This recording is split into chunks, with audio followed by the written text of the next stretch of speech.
കോടതി judge KT തോമസിന്റെ അദൃശ്യകരങ്ങളും അദ്ദേഹത്തിന്റെ മാധ്യമ വിചാരണയെ സംബന്ധിച്ചുള്ള പോസ്റ്റ്മോർട്ടവും ജനം കാണുന്നുണ്ട്.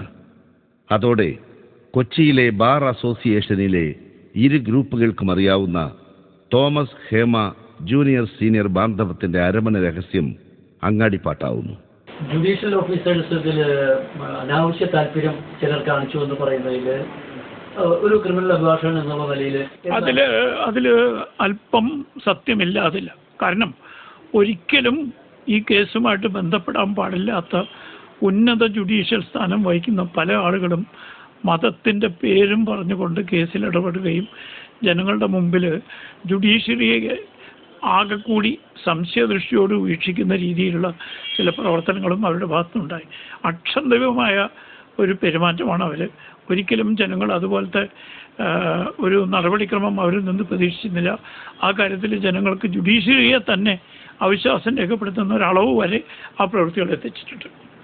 ജസ്റ്റിസ് ഹേമ ന്യായാധിപരുടെ മെഴുകുതിരി പോലും ഉരുകാത്ത മനക്കട്ടിയെയും കഥയറിയാതെ ആട്ടം കാടുന്ന പത്രക്കാരെയും കുറിച്ച് കൈക്കുറ്റപ്പാട് നടത്തുമ്പോൾ ന്യായാധിപരുടെ അധികാര ദുർവിനിയോഗം കണ്ട് രാജാവ് നഗ്നനാണെന്ന് വിളിച്ചു കൂവുന്ന ചില വികൃതി കുട്ടികളുമുണ്ട് ഇവിടെയെന്ന് ഓർക്കണമായിരുന്നു.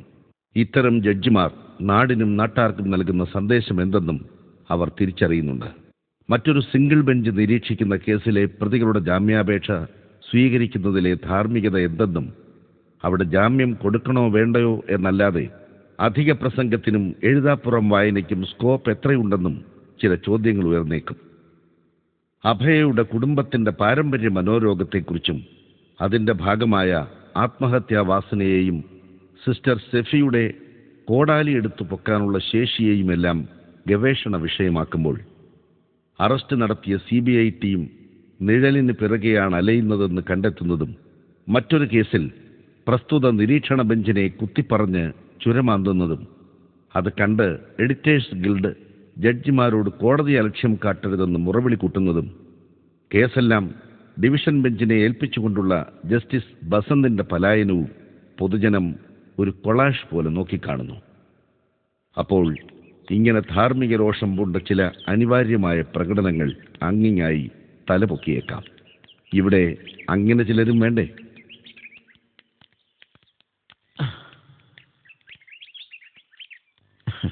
അപ്പോ കാര്യങ്ങളൊക്കെ മുറക്കി നടക്കട്ടെ, പിന്തിരിയരുത്. എൻ്റെ എല്ലാ ആശംസയും പിന്തുണയും എപ്പോഴും ഉണ്ടാവും. അപ്പോൾ കാണാം. ഓക്കെ ഏട്ടാ. ഓക്കെ.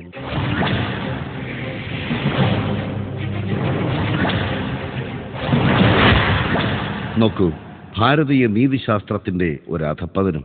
രാജ്യത്തെ പരമോന്നത നീതിപീഠത്തിലിരിക്കുന്ന ഒരു ഉന്നതനായ ന്യായാധിപൻ ആവശ്യമെങ്കിൽ തെളിവുകൾ തൻ്റെ മുന്നിലേക്ക് ഹാജരാക്കാൻ ഉത്തരവിടേണ്ടതിന് പകരം ആരുടെയോ ഒരു കൂലിപ്പടയാളിയെപ്പോലെ തെളിവ് നശിപ്പിക്കാൻ ഒരു സങ്കേതത്തിലേക്കെത്തും.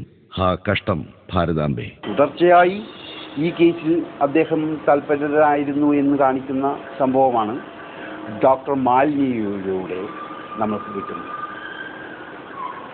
കർണാടക ഹൈക്കോടതി ചീഫ് ജസ്റ്റിസായി അദ്ദേഹം ഇരിക്കുന്ന കാലത്താണ് അഭയ കേസിൻ്റെ മുഴുവൻ നാർക്കോ പരിശോധനയുടേതായിട്ടുള്ള വീഡിയോ ദൃശ്യങ്ങൾ മുഴുവൻ മണിക്കൂറുകളോളം ബാംഗ്ലൂരിൽ പോയി ലാബറട്ടറിയിൽ പോയി ഫോറൻസിക് ലാബറട്ടറിയിൽ ഇരുന്നുകൊണ്ട് അദ്ദേഹം കാണുകയാണ്.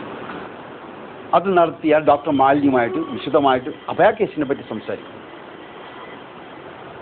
ആ ഡോക്ടർ മാലിന്യ തന്നെ അഭയ കേസിൻ്റെ മുഴുവൻ രേഖകളും അവിടെ വെച്ച് ചീഫ് ജസ്റ്റിസിന് കാണിച്ചു കൊടുക്കുന്നു. അദ്ദേഹം അത് പരിശോധിക്കുന്നു. ഇങ്ങനൊരു സംഭവം ഉണ്ടാവും.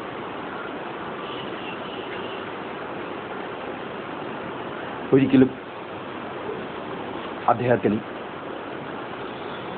അഭയ കേസിൻ്റെ ഫയലുകൾ ഫോറൻസിക് ലാബറട്ടറിയിൽ പോയി പരിശോധിക്കേണ്ട ആവശ്യകതയില്ല. ഇത് നമ്മൾ ആദ്യത്തെ ദിവസം ഉണ്ടായ അദ്ദേഹത്തിൻ്റെ സന്ദർശനത്തെയും കൂടി കൂട്ടിയിട്ടാണ് അതിനെ കാണേണ്ടത്. അവിടെ പോകേണ്ട ആവശ്യമില്ല. എന്നിട്ടും പോവുകയും മണിക്കൂറുകളോളം ഇരിക്കുകയും ഇതിൻ്റെ എന്നാൽ അവിടെ 1000 ചില്ലാനും നർക്കോ പരിശോധനകൾ നടന്നിട്ടുണ്ട്. അദ്ദേഹത്തിന് നർക്കോ പരിശോധനയുടേതായിട്ടുള്ള ഏതെങ്കിലും പ്രത്യേകമായ കാര്യങ്ങളെ സംബന്ധിച്ചുള്ള എന്തെങ്കിലും താല്പര്യത്തിൻ്റെ ഭാഗമായിട്ട് അദ്ദേഹം ഒരു അക്കാഡമിക് ഇൻട്രസ്റ്റിൻ്റെ ഭാഗമായിട്ടാണ് അദ്ദേഹം പോകുന്നതെങ്കിൽ അദ്ദേഹം എന്തിനു വേണ്ടി അഭയ കേസിൻ്റെ വീഡിയോ ദൃശ്യങ്ങളും നാർക്കോ പരിശോധനാ ദൃശ്യങ്ങളും ഫയലുകളും പരിശോധിക്കുകയും കാണുകയും ചെയ്യണം. അതുപോലെ വേറൊരു ന്യായാധിപൻ ഈ നാർക്കോ അനാലിസിസ് പ്രതികളുടെ നാർക്കോ അനാലിസിസിൻ്റെ CD ബാംഗ്ലൂർ നാർക്കോ അനാലിസിസ് ലബോറട്ടറിയിൽ പോയിട്ട്, അതായത് ഇത് കണ്ടു പഠിക്കാൻ വേണ്ടി എന്നുള്ള ഭാവേന അവിടെ പോയി അവിടെ ടെററിസ്റ്റ് കേസുകൾ അതുമാതിരിയുള്ള ഒരുപാട് നാഷണൽ ഇമ്പോർട്ടൻസ് ഉള്ള ഇന്ത്യയുടെ സുസ്ഥിരതയ്ക്കും നിലനിൽപ്പിനും ആവശ്യമുള്ള തെളിവുകൾ, അതായത് ഒരുപാട് ടെററിസ്റ്റ് കേസുകളും ഇന്ത്യക്കെതിരായിട്ട് ഇന്ത്യയുടെ നിലനിൽപ്പ് തന്നെ ചോദ്യം ചെയ്യപ്പെടുന്ന കേസുകളാണ്. അതിലൊക്കെയുള്ള CD-കൾ ധാരാളം CD-കളുണ്ട് ഇതുമാതിരിയുള്ള നാർക്കോ അനാലിസിസ് ചെയ്തിട്ടുള്ളത്. അതൊന്നും അദ്ദേഹത്തിന് വേണ്ടായിരുന്നു. അദ്ദേഹം സ്പെസിഫിക് ആയിട്ട് അഭയ കേസിൻ്റെ CD ചോദിച്ചു വാങ്ങിച്ച് അത് കൃത്യമായിട്ട് പഠിക്കുകയോ അയാൾ കണ്ടു, മുഴുവൻ അവിടെ പ്ലേ ചെയ്ത് കണ്ടു. കോപ്പി വാങ്ങിച്ചോയും ചെയ്യുന്നൊന്നും എനിക്കറിയത്തില്ല, അതിനെക്കുറിച്ച് ഞാൻ കമൻറ്റ് ചെയ്തു. ഏതായാലും അത് അത്യുന്നതമായിട്ടുള്ള ഒരു ന്യായപീഠത്തിലിരിക്കുന്ന ഒരു ന്യായാധിപൻ ചെയ്യാൻ പാടില്ലാത്ത കാര്യമാണ്. അതിനുശേഷം ആണ് ഈ CD വിവാദങ്ങളൊക്കെ വന്നത്. ഡോക്ടർ മാലിനി ഹൈക്കോടതിക്ക് അയച്ചു കൊടുത്ത CD സ്റ്റാമ്പർ ചെയ്യപ്പെട്ടിട്ടുള്ളതാണ്, ഡോക്ടേഡാണ്. അതിൽ എഡിറ്റിംഗ് വരുത്തിയിട്ടുണ്ട്, കുറേ ഭാഗം വെട്ടിക്കളഞ്ഞിട്ടുണ്ട്. ഇത്തരം കാര്യങ്ങളൊക്കെ വരുന്നത് ഇദ്ദേഹത്തിൻ്റെ സന്ദർശനത്തിന് ശേഷമാണ്. അഭയ കേസിലെ പ്രതികളെ നാർക്കോ പരിശോധന നടത്തിയതിന്റെ CD-കൾ സൂക്ഷിച്ചിരിക്കുന്ന Bangalore Bowring and lady Curzon ലാബിൽ അനവസരത്തിലും അനാവശ്യവുമായി കടന്നു ചെന്ന് പ്രസ്തുത CD-കൾ മുച്ചൂടും തലയും വാലുമില്ലാതെ വികലമാക്കി തെളിവ് നശിപ്പിച്ചെന്ന ഭീകരവാർത്ത കേരളം നടുക്കത്തോടെയും ആധിയോടെയുമാണ് അറിഞ്ഞത്. ഇപ്പോൾ സുപ്രീം കോടതി ജസ്റ്റിസായ സിറിയക് ജോസഫ് അഭയ കേസിലെ പ്രതി തോമസ് M. കോട്ടൂരിന്റെ അടുത്ത ബന്ധുവാണെന്നറിയുന്നു. മാത്രമല്ല, സഭയോടുള്ള തൻ്റെ കൂറും വിശ്വാസവും പറയ്ക്ക് കീഴിൽ വയ്ക്കാനുള്ളതല്ലെന്നും പരസ്യമായി പ്രഖ്യാപിച്ച് ആ പുണ്യവാളൻ ക്രിസ്തുവിൻ്റെയും ജുഡീഷ്യറിയുടെയും മുഖത്ത് കാറിത്തുപ്പി. ഹൈന്ദവ ഇസ്ലാമിക പുരോഹിതരിലെ ക്രിമിനൽ കുറ്റവാളികളുടെ കാര്യത്തിൽ അതാത് വിഭാഗങ്ങളിൽപ്പെട്ട ന്യായാധിപന്മാർ ഇതേ ശൈലിയാണ് പിന്തുടരുന്നതെങ്കിൽ പിന്നെ ഈ നാടിൻ്റെ ഗതി എന്താണ്?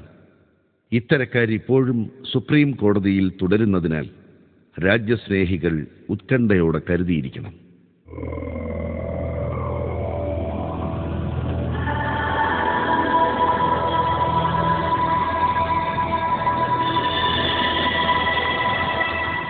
ഈ സംഭവത്തെ പ്രതി അഭയയുടെ പിതാവ് അയച്ച പരാതി ഒന്ന് തിരിഞ്ഞു നോക്കാൻ പോലും ഒരു വനിത കൂടിയായ ഇന്ത്യയുടെ രാഷ്ട്രപതി ശ്രീമതി പ്രതിഭ പാട്ടീലും പലതുകൊണ്ടും ജുഡീഷ്യറിക്ക് കളങ്കം ചാർത്തിയ അന്നത്തെ സുപ്രീം കോടതി ചീഫ് ജസ്റ്റിസ് ശ്രീമാൻ KG ബാലകൃഷ്ണനും തയ്യാറായില്ലെന്നുള്ളത് ഇന്ത്യയുടെ നിയമവാഴ്ചയ്ക്ക് അപമാനമാണ്.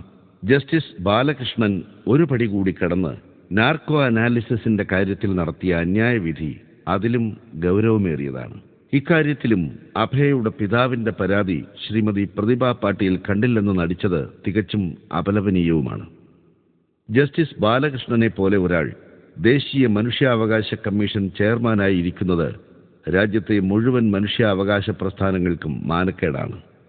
ഈ അവസരത്തിൽ തൻ്റെ ഇടത്തോടെ പ്രതികളെ അറസ്റ്റ് ചെയ്ത CBI കൊച്ചി യൂണിറ്റിലെ DYSP നന്ദകുമാറിനും ഇരകളുടെ വിലാപത്തിനൊപ്പം നിന്ന ജസ്റ്റിസ് V. രാംകുമാറിനും ജസ്റ്റിസ് R. ബസന്തിനും സിറിയക് ജോസഫിന്റെ ചെയ്തികൾക്കെതിരെ രാഷ്ട്രീയ രംഗത്തു നിന്നും പരിമിതി നോക്കാതെ ഒരു വാക്കെങ്കിലും പ്രതികരിച്ച യൂത്ത് കോൺഗ്രസ് നേതാവ് ശ്രീ VT ബൽറാമിനും അഭിവാദ്യങ്ങൾ.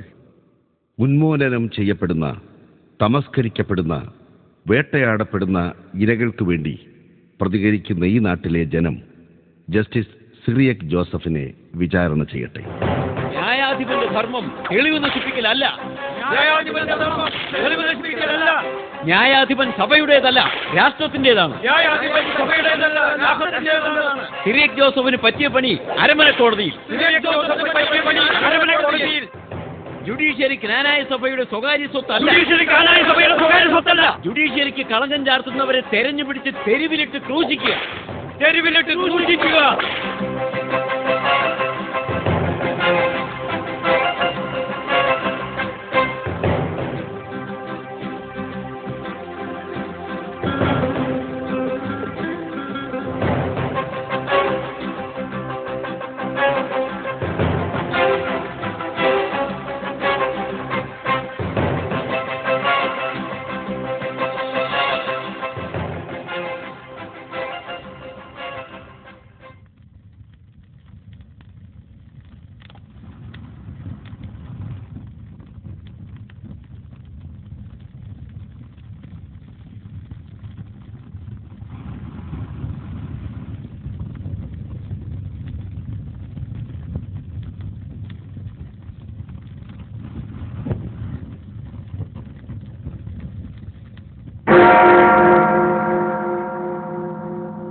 Thank you.